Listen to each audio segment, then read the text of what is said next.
क्या कह रहा है कि कोई एपी दिया हुआ है। क्या दिया हुआ है? एपी, जिसका तीसरा पद जो है बच्चों कितना है?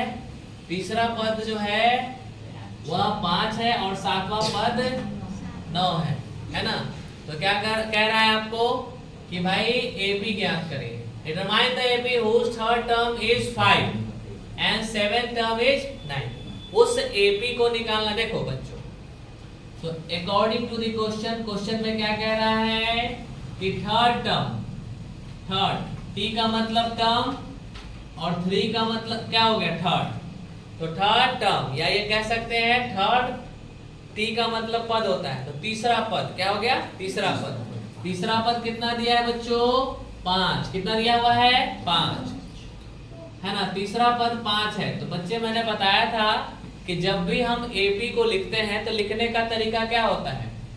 जितना भी टर्म होगा पहले ए और उसके बाद यहाँ जितना टर्म है ना उससे एक कम डी लिखेंगे। यहाँ थर्ड है तो क्या लिखेंगे? 2d इज इक्वल टू कितना? 5। अगर मान लिया जाए यहाँ 4 रहता तो क्या लिखते हैं हम? a plus 3d। जितना रहता है उससे एक कम। अगर यहाँ 5 रहता तो क्या लिखते बच्चों? a plus 4d। ठीक है, इसको इक्वेशन नंबर क्या मान लेंगे बच्चों? फर्स्ट। क्या मान लेंगे? फर्स्ट। अब कहता है क्या? Again according to the question, फिर प्रश्न से। कहां से? प्रश्न से। ठीक है ना, इसे हिंदी में बोलेंगे प्रश्न से। क्या कह रहा है बच्चों? सातवां पद क्या है? T7। T7 कितना दिया है बच्चों? 9। फॉर्मूला क्या होता है? a plus 6d is equal to कितना हो जाएगा बच्चों? 9। अब इसको हमने क्या मान लिया बच्चों?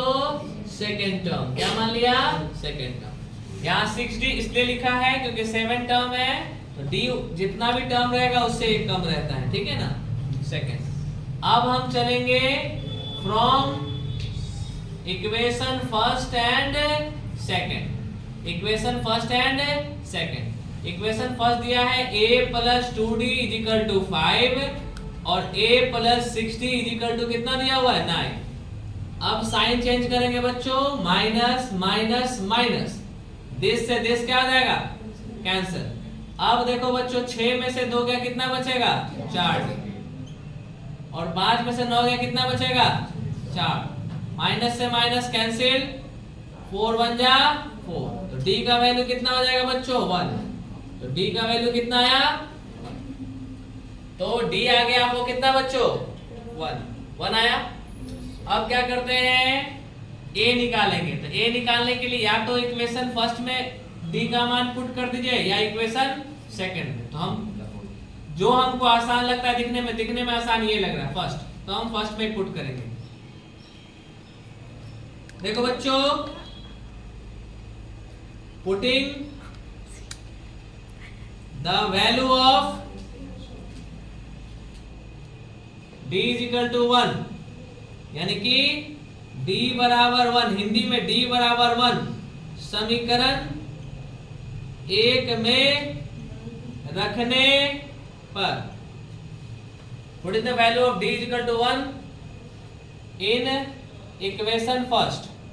देखिए d बराबर 1 समीकरण 1 में रखने पर क्या पाते हैं? समीकरण 1 क्या है हमारे पास? a plus 2d is equal to कितना? 5। चलिए a का a कर दिए, 2 का 2 और d का मान 1 इज इक्वल टू कितना? 5। a का वैल्यू 2 1 जा 2 इज इक्वल टू कितना? 5। तो a का a इसको उधर भेजेंगे, 5 माइनस 2। तो a का वैल्यू कितना आ गया बच्चों? 3।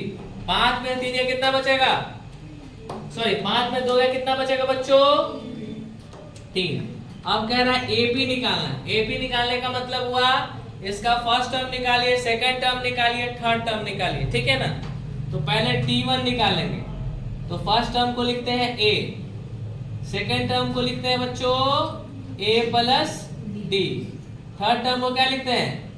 a plus 2d।